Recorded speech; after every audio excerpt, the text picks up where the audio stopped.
Welcome back to part 2 of my Harrison Ford Mark II project. Last video I found my old mould and scanned the cast into the computer. In this video I'll show you how I go about fixing its problems in ZBrush.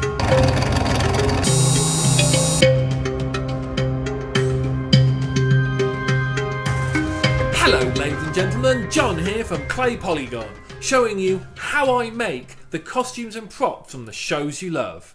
If you're new, please consider subscribing. So, how do I go about fixing this old bust into a perfect likeness of the one and only Henry Jones Jr.? Let's bring our mesh into Maya, center it in the image, create a camera, and then we need to look through that camera, recenter the model again in the camera. Always have to do it twice. Then if we go to the camera's attributes, we can set the field of vision to 60, which is more what the human eye sees, and create an image plane, bring in one of our reference shots. If we make the image plane in front of the camera, there we go, and set it slightly transparent, we can start to line up our model. I'm probably going to say this a lot during this video. You can spend hours just tweaking settings. If you want to rotate your mesh, don't do it like this. Don't rotate the mesh. You want to rotate the camera. So select the camera and go into another view and rotate the camera rather than the mesh. Otherwise, you just screw everything up. I have to say, please ignore the pink. We haven't done this room yet. We haven't decorated this room yet. We only moved in recently. Anyway, let's create another camera. Same as before, look through the camera. Create another, set the focal length to 60 because that's what the human eye sees, more than 35. Create another image plane, another different reference photo this time. Again, set it so it's in front of the camera and make it slightly transparent. Yeah, spend ages lining up your image. This is a good showing off of, you know, rotating the camera, not the mesh. Yeah, that's not looking bad. Oh, I can spend ages just tweaking this stuff. Yeah, there we go. Something like that. Something like that. You can see the problems. You can really see the problems actually now, can't you? You can see how wide the head is, and yeah, we're going to fix it. It's fine. It's fine. So if you want to zoom in also doing this, don't just use the mouse wheel and scroll like that. That won't work. That will screw up all of our hard work doing the focal lengths. What you need to do is go over here, hold Control, Shift and Alt, and use the Pan 2D tool to zoom in and out by drawing boxes. And one way zooms in, one way zooms out. And we need to do that on all of our cameras. I have also now, I've jumped on a bit actually, I've spent a lot more time lining up Harrison to various other reference shots that I found on Google.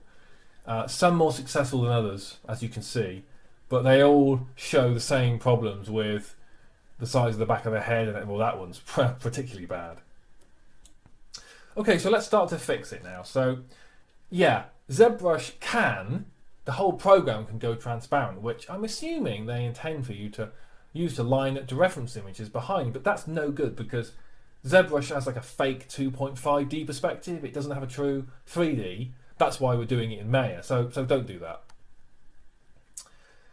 I did my first, very many years ago, my very first Harrison bust like that, and oh, I paid the price. Anyway, let's start to fix it. So you can see the big forms that I'm starting to change here. The size of the cranium, the back of the head, how wide, how far out the ears are. They need to start coming in. You just have to make lots of little kind of tweaks and adjustments. Keep looking back and forth between Maya and ZBrush. Export your slight adjustments, delete the one in Maya, bring in your new mesh, and see how it looks. It's just eyeing it back and forth between the programs. Yeah, okay, so that's better, it's narrower, but still lots to do. So let's go back and start adjusting, well, the ears again, some of the cheeks, much more of the top of the head. Just keep doing lots of stuff. Don't do anything big, don't do anything drastic. Just do lots of subtle changes and keep exporting and bringing it into your Maya scene to see how it looks against the reference images. It's as simple as that. It's time consuming, and you keep looking through all of your reference images to see how they all line up. Because there's no point in making it line up with just one reference image. It has to line up with all of them. The more the better. Obviously you're going to use some reference shots as kind of your master shots, but yeah, you just slow tweaking progress, and you just keep bringing in your mesh over and over again. So I've jumped on again here. I've done a lot more work on the model, a lot more. It's not bad at this point. It's pretty close, as you can see. It lines up pretty well. You obviously have to take into consideration all of these reference photos are Harrison with an expression. You know, you're never going to find neutral Harrison from all shots, so you have to take that into account when you're sculpting. Like, you know, when he's smiling, his nose raises up, his ears raise up a little bit, his cheeks are more full, his eyes are never in the same place. So you have to have that eye to get the best of both worlds. Not best of both worlds. To even it all out. You know what I mean. You can see here the difference between the new one and the old one. It's quite dramatic. You look at the old one, you know, without looking at reference photos, you think it's pretty good, you think it's pretty accurate, but it's not. It's big difference. I'm really happy with how the direction Mark II is going. So let's get into the nitty gritty, you know, really subtle things here. Let's focus on his ears, his right ear to start with. You can see the earlobe is different in my model to the reference. So I'll start to just tweak that, round it off, delete it, bring it in. That's better. It's not quite right. You can still see the difference. So let's go back into ZBrush and just adjust it. Don't just adjust it from one shot in ZBrush. Keep rotating your model to see if it looks right. You'll know what looks right. See if it looks right from all different angles whilst you're focusing on that one particular place. So yeah, the side of the face there needs adjusting, as well as the ear. Keep at it. The amount of iterations that I must say was crazy. That's looking much better actually. It lines up. Yeah, I'm happy with that. That's nice. One big thing that I'm going to show you here is you have to know the difference between what is wrong on your mesh and when your camera is lined up wrong. As you're doing this, you will certain shots, certain reference images will start to line up, and you'll know the focal length is right on those cameras.